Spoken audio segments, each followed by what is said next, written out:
السلام عليكم ورحمة الله وبركاته. الحمد لله والصلاة والسلام على رسول الله أما بعد. 1447వ హిజ్రీ రమదాన్లో నిషిద్ధతలు జాగ్రత్తలు అనే ముఖ్య శీర్షికలో 15వ రోజు మనం రెండు ముఖ్యమైన అంశాలు తెలుసుకోబోతున్నాము. మన సమాజంలో ఈ రెండు రోగాలు, ఈ రెండు నిషిద్ధతలు చాలా పాకిపోతున్నాయి. ఒకటి జూదం. దీని గురించి ముందు సూరతుల్ మాయిదాలోని ఆయత్ నంబర్ 90 గమనించండి. యా అయ్యుహల్లదీన ఆమను, ఓ విశ్వాసులారా, సారాయి, జూదం, బలిపీఠాలు, జోస్యం కోసం వాడే బాణాలు ఇవన్నీ పరమ జుగుస్సాకరమైన విషయాలు, శైతాన్ చేష్టలు. కాబట్టి వాటికి దూరంగా ఉండండి. మీరలా చేస్తే సాఫల్యం పొందవచ్చు. మీరు దూరంగా ఉంటే సాఫల్యం పొందవచ్చు. గమనించారా? ఈ ఆయతలో 3 నిషిద్ధ కార్యాలతో పాటు జూదం కూడా ప్రస్తావించబడినది. మరియు దీని గురించి చెప్పబడిన చెడులు ఏమేమిటి? ఒకటి రిజ్స్, చాలా చెడ్డది, జుగుస్సాకరమైనది. రెండవది మిన్ అమలి శైతాన్, శైతాన్ చేష్ట ఇది. ఇంకా మీరు సాఫల్యం పొందాలనుకుంటే వీటికి దూరంగానే ఉండాలి. వీటికి దగ్గరగా అవుతే సాఫల్యం అనేది మీకు ప్రాప్తించదు. అజ్ఞానపు కాలంలో జూదం ఆడేవారు. వారిలో ప్రఖ్యాతి చెందిన జూదపు ఒక రూపం 10 మంది ఒక ఒంటెలో సమానంగా పొత్తు కలిసి, అంటే ఉదాహరణకు అది 1000 రూపాయలు ఉంది అనుకున్నాము, కేవలం ఒక ఉదాహరణ. ప్రతి ఒక్కరూ 100 రూపాయలు ఇచ్చేసి పొత్తు కలిసి తర్వాత పాచికల ద్వారా అదృష్టం చూసేవారు. అది వారిలో ఖురా చీటి యొక్క రూపం. అందులో కేవలం 7గురికి విభిన్న వాటా లభించేది, 3గురికి ఏమీ దొరక్కపోయేది. ఈ కాలంలో జూదం యొక్క రూపాలు ఎన్నో ఉన్నాయి. ఉదాహరణకు లాటరీ. ఈ లాటరీ అన్న పేరుతో కూడా ఎన్నో రకాలుగా ప్రబలి ఉంది ప్రజల్లో. అందులో సామాన్యమైనది డబ్బు ఇచ్చి నంబర్లు కొనాలి. ఆ నంబర్ల మీద లాటరీ వెళ్తుంది. కొన్ని నంబర్ల వెనుక కొన్ని వస్తువులు ఉంటాయి. ఆ వస్తువు ఆ నంబర్ వారికి లభిస్తుంది, మరికొన్నిటిపై ఏమీ ఉండదు. అంతేకాకుండా ఈ రకంలో మొదటి బహుమతి, రెండో బహుమతి, మూడో బహుమతి అని కూడా నిర్ణయించడం జరుగుతుంది, వారికి ఇవ్వడం జరుగుతుంది. ఇదే కాకుండా ఇంకో ఎన్నో రకాల జూదా లాటరీ రకాలు ఉన్నాయి. ప్రతి ఒక్కటి కూడా నిషిద్ధం, హరాం.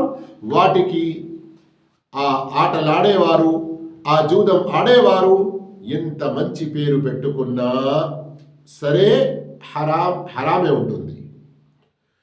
మరో రకం లాటరీలో లోపల ఏమున్నదో తెలియదు. కవర్, బాటిల్ లేదా ఒక బాక్స్, అది కొనాలి డబ్బులు పెట్టి.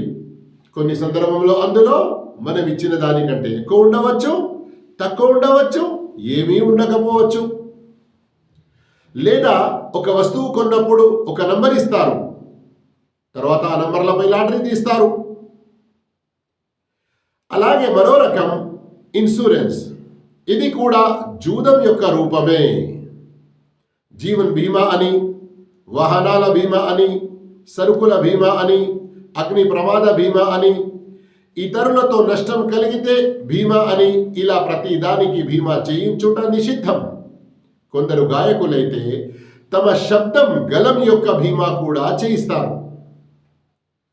ఇవే కాకుండా అన్ని రకాల పందెములు జూదంగానే లెక్కించబడతాయి. తమకు తాము అభివృద్ధి చెందిన దేశాలు, రాజ్యాలు అని అనుకునేవారు ఈ రోజుల్లో జూదమాడటానికి ప్రత్యేక క్లబ్బులు ఏర్పాటు చేస్తారు. ఆ క్లబ్బుల్లో ఇలాంటి జూదం యొక్క ఘోరమైన పాపం నేరం చేయడానికి ఎంతో మంది సమూహం అవుతారు. అదేవిధంగా ఈ రోజుల్లో ఇంటర్నేషనల్ లెవెల్లో ప్రఖ్యాతిగాంచినటువంటి క్రికెట్, ఫుట్బాల్ టోర్నమెంట్లు ఇంకా ఇలాంటివి, వాటిలో కూడా ఎన్నో రకాల పందెములు, ఫిక్సింగ్లు జరుగుతూ ఉంటాయి. వాటిలో జూదం యొక్క రకాలు ఎన్నో ఉంటాయి. అయితే ఇలాంటి వాటిలో పాల్గొనడం కూడా నిషిద్ధం కిందికే వస్తుంది. అయితే కాంపిటీషన్స్ మరియు పోటీలు ఏవైతే ఉంటాయో అవి 3 రకాలుగా ఉంటాయి అని ధర్మవేత్తలు చెప్పారు. మొదటి రకం ధర్మపరమైన ఉద్దేశంతో జరిగేది. ఉదాహరణకు ఇస్లాం మరియు కుఫ్ర్ మధ్యలో యుద్ధం చెలరేగిన సందర్భంలో యుద్ధ సామాగ్రి ఒంటె, గుర్రం ఇంకా వేరే వాటి మధ్యలో వాటిని మంచిగా ఉపయోగించే వారి మధ్యలో పోటీ పెట్టడం, అదేవిధంగా ఖురాన్ కంఠస్థం చేసే, హిఫ్జ్ చేసే విషయంలో, హదీసులు హిఫ్జ్ చేసే విషయంలో పోటీ పడడం, పోటీలు పెట్టడం. కానీ ఇక్కడ గుర్తుంచుకోవాల్సిన విషయం ఏంటి? నేను నువ్వు మనమిద్దరము పోటీ పెట్టుకుందాము, 100 రూపాయలు పెట్టి. నువ్వు ముందు యాద్ చేస్తే నా 100 నీకు దొరుకుతుంది, నేను ముందు యాద్ చేస్తే నీ 100 నాకు దొరుకుతుంది. ఇది కాదండి. థర్డ్ పార్టీ వారు ఎవరైనా పెడతారు.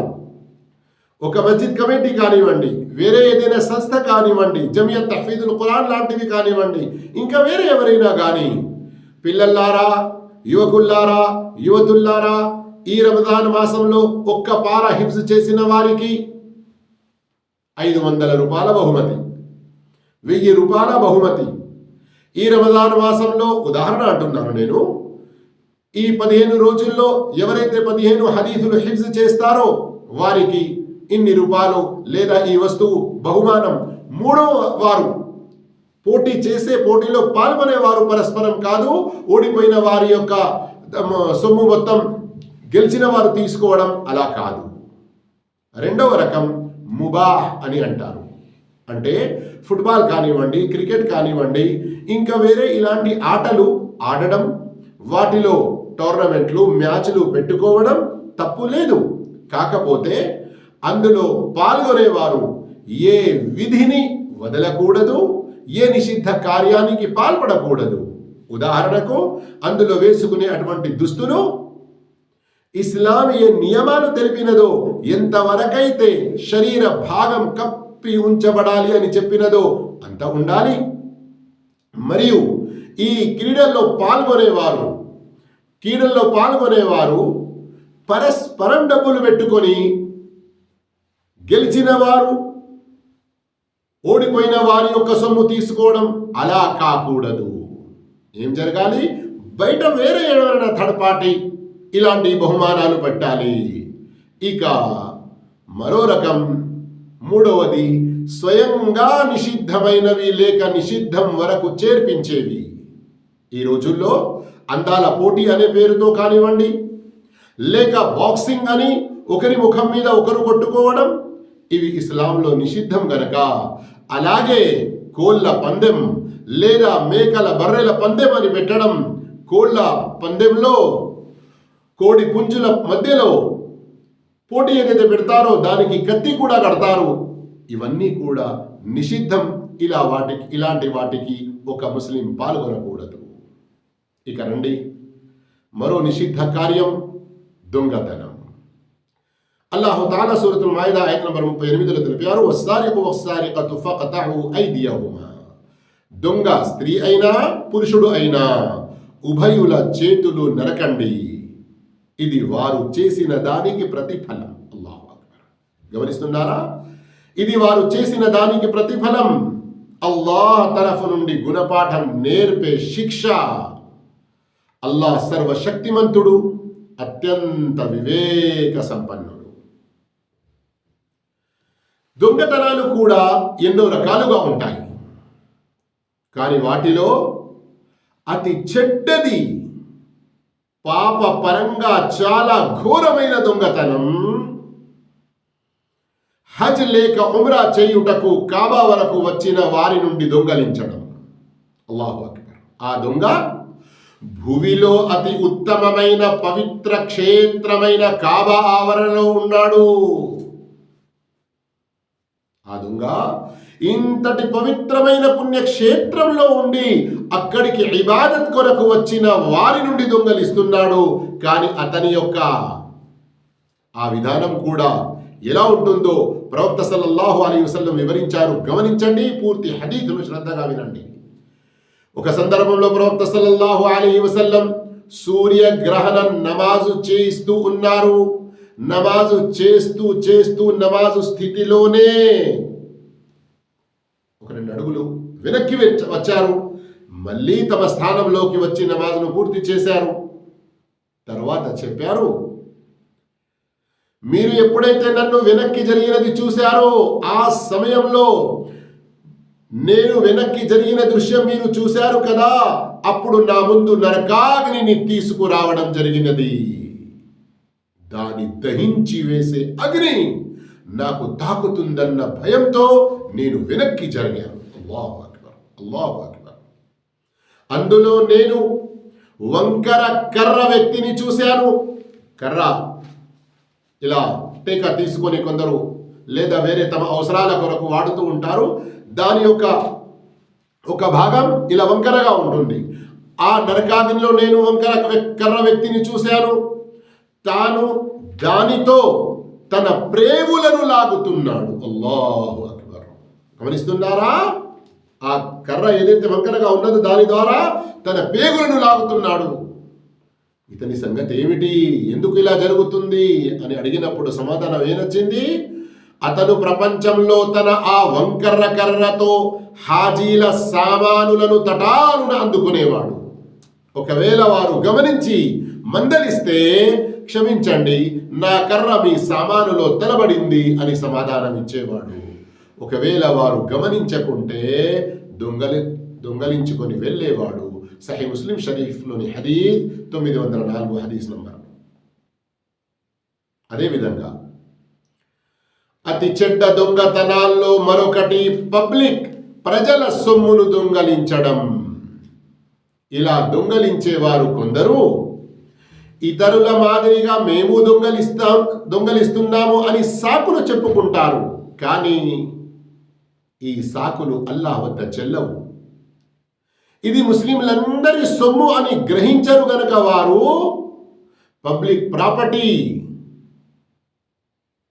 దానిని అది కరెంట్ కానివ్వండి ఇంకా వేరే ఏదైనా చోట,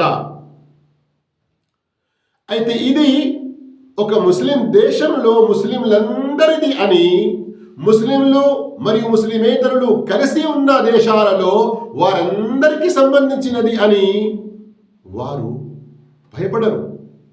అల్లాహ్తో భయపడకుండానే ఇలాంటి దొంగతనానికి పాల్పడి వారు ఇతరులు దొంగలిస్తున్నారు కనుక మేము దొంగలిస్తున్నాము అని ఏదైతే అంటారో అది వారి కొరకు దలీల్, ప్రమాణం ఇంత మాత్రం కాదు. ఇలా చెడు చేసే వారిని అనుసరించి అల్లాహ్ శిక్ష నుండి తప్పించుకోలేరు. ఇక మన సమాజంలో మరికొందరు ఎలా ఉన్నారు, కొందరు ఉన్నారు చాలా తక్కువ మంది, కానీ కొందరు ముస్లిమేతరుల సొమ్మును దొంగలించవచ్చు కదా అని అనుకుంటారు. కానీ ఇది కూడా చాలా తప్పు, ఘోరమైన పాపం. ఇంకా దొంగతనాల్లో మరో రకం, ఒకరి ఇంటికి వెళ్ళినప్పుడు అతిథిగా ఉన్న ఈ వ్యక్తి ఆతిథ్యమిచ్చేవారి ఆ ఇంటిలోని సామాన్ దొంగలించడం, లేదా ఆతిథ్యం ఇచ్చేవారు అతిథి యొక్క ఏదైనా సామాన్ దొంగలించడం, లేదా కొందరు పురుషులు, స్త్రీలు, మరికొందరు యువతులు కొన్ని మాల్స్లలో మరికొన్ని మార్కెట్లలో వెళ్తారు. అక్కడ వారు తమకు ఇష్టమైన ఏదైనా వస్తువు దొంగలించుకొని ఎవరికి తెలియకుండా చూడడం లేదు అన్నట్లుగా జేబుల్లో ఎక్కడైనా పెట్టుకొని వచ్చేయడం. అలాంటి వారు అల్లాహ్తో భయపడాలి. మరికొందరు ఉన్నారు, ఏమైనా ఎక్కువ ధర వస్తువులు దొంగలించడం పాపం అని అనుకుంటారు, సామాన్యమైన చిన్న చిన్న వస్తువులు దొంగలించడాన్ని పాపంగా భావించరు. అలాంటి వారు సహీహ్ బుఖారీలోని ఈ హదీస్ వినాలి, 6783. లఅనల్లాహు స్సారిక యస్రికుల్ బైదత ఫతుఖతఅ యదుహు. అల్లాహు తఆలా దొంగతనం చేసేవాడిని శపించాడు. అతను కోడి గ్రుడ్డును దొంగలిస్తాడు, అందువల్ల అతని చెయ్యి నరకబడడం జరుగుతుంది. మరియు అతడు ఒక తాడు దొంగలిస్తాడు, దాని కారణంగా అతని చెయ్యి నరకడం జరుగుతుంది. ఈ హదీసు ద్వారా కొందరు తప్పుడు భావంలో పడతారు. అయ్యో, కోడిగుడ్డు దొంగలిస్తేనే చెయ్యి కోస్తారా? కాదు. ఈ చిన్న చిన్న వస్తువుల దొంగతనం పెద్ద వస్తువుల దొంగతనానికి అలవాటుగా చేస్తుంది. తర్వాత ఇలాంటి శిక్ష వారిపై పడుతుంది. ఇక ఎవరైనా ఇలాంటి వస్తువులు దొంగలించారు, ఇప్పుడు ఈ దొంగతనం యొక్క చెడు అనేది వారికి తెలిసింది, దీని యొక్క శిక్ష వారికి తెలిసింది, వారు ఈ దొంగతనం నుండి తౌబా చేసుకుంటున్నారంటే చాలా మంచి విషయం. తప్పకుండా తౌబా చెయ్యాలి. కానీ గుర్తుంచుకోవాలి, దొంగతనం ఎవరి నుండి చేశారో వారికి వారి ఆ వస్తువును రిటర్న్ చేసేయాలి. డైరెక్ట్ గా చేసిన, ఇండైరెక్ట్ గా చేసిన, చెప్పి ఇవ్వడం వల్ల ఏదైనా ప్రమాదం ఉంది అనుకుంటే చెప్పకుండా వారి వరకు ఆ సామాను చేరవేసిన పర్లేదు, కానీ అది వారి వరకు చేరవేయాలి. అప్పుడే అలాంటి వారి తౌబా అనేది సంపూర్ణంగా కబూల్ అవుతుంది. ఒకవేళ ఎవరి నుండి దొంగలించారో వారు దొరక్కపోతే వారి నుండి దానం చేసి దొరికినప్పుడు మళ్ళీ వారికి ఇవ్వాలి, లేదా వారి యొక్క బంధువులు, దగ్గరి వారసులు ఎవరైతే ఉంటారో వారికి ఇవ్వాలి. ఈ విధంగా సోదర మహాశివులారా, దొంగతనం చాలా చెడ్డ అలవాటు, మరియు ఇది కూడా భయంకరమైన నిషిద్ధత అని తెలిసింది. అన్ని రకాల చెడుల నుండి, నిషిద్ధతల నుండి అల్లాహ్ మనందరినీ కాపాడుగాక. వస్సలాము అలైకుం వరహ్మతుల్లాహి వబరకాతుహు.